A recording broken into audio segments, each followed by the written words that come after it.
Bayangin kalau rumah mainan ini adalah ekonomi Indonesia.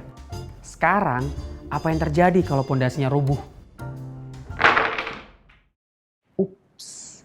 Ini bisa terjadi sama negara manapun, termasuk Indonesia. Pertanyaannya, pondasi ini apa sih? UMKM. Stop, jangan pergi dulu. Saya ngerti, saat kamu dengar kata UMKM, kebayangnya adalah ekonomi, pertumbuhan negara, digitalisasi, bla bla bla bla. Tapi, ini berhubungan langsung sama kamu kok. Jadi begini. Kamu tahu nggak kalau komposisi usaha di Indonesia itu mirip piramida? Bukan piramida yang ini. Apalagi yang ini. Nah, ini dia. Jadi di dunia usaha itu ada 4 lapisan yang membentuk piramida. Paling bawah ada usaha mikro, di atasnya usaha kecil, terus usaha menengah. Sementara di puncak piramida yang paling kecil jumlahnya adalah usaha besar. Yang paling atas nih, nggak usah kita bahas deh.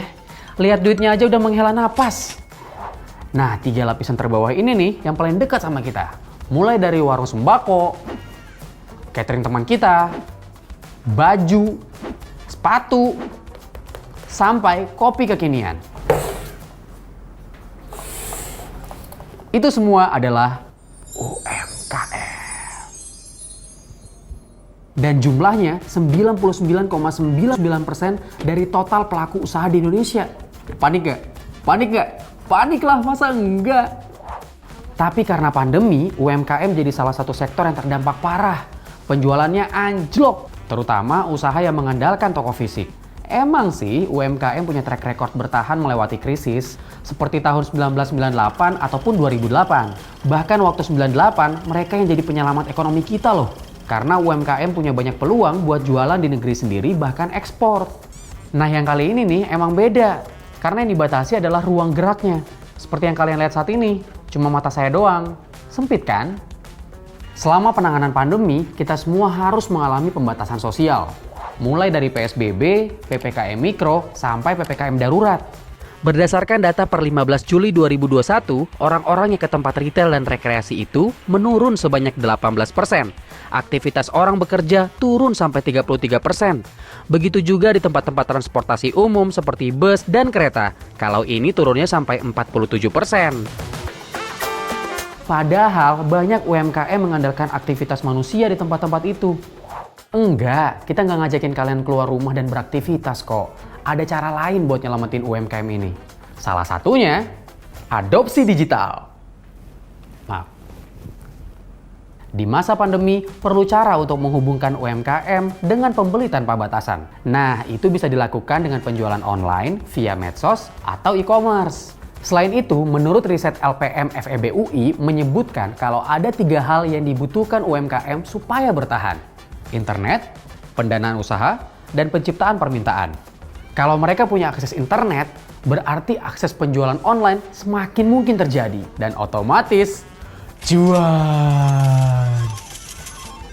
Terus soal pendanaan usaha, ini udah semestinya jadi concern pemerintah. Wajib itu! Buat yang belum tahu, UMKM termasuk salah satu target dalam program pemulihan ekonomi nasional.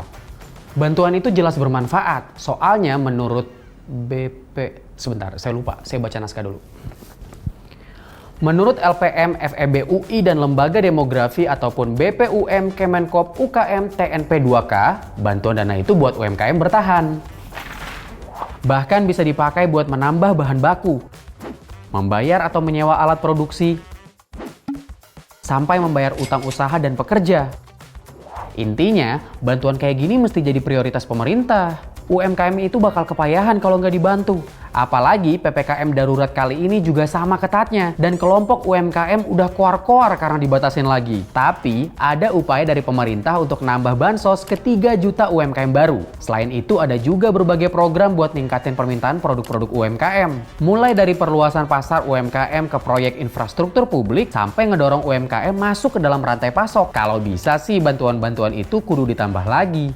Ya, soalnya UMKM itu kan si kecil yang berperan besar. Buktinya, 97% dari total tenaga kerja diserap UMKM. Terus, 60% kontribusi PDB Indonesia juga dari hasil kerja mereka. Gokil kan? So, balik lagi nih, apa yang bisa kita lakuin biar ekonominya nggak roboh kayak rumah mainan ini? Kalau kamu mau belanja, bisa mampir ke UMKM sekitar kamu atau media sosial dan platform e-commerce yang biasa kamu pakai untuk berbelanja. Tapi, pastiin dulu yang mau kita beli itu benar-benar produk UMKM. Misi, paket. Paket saya dateng.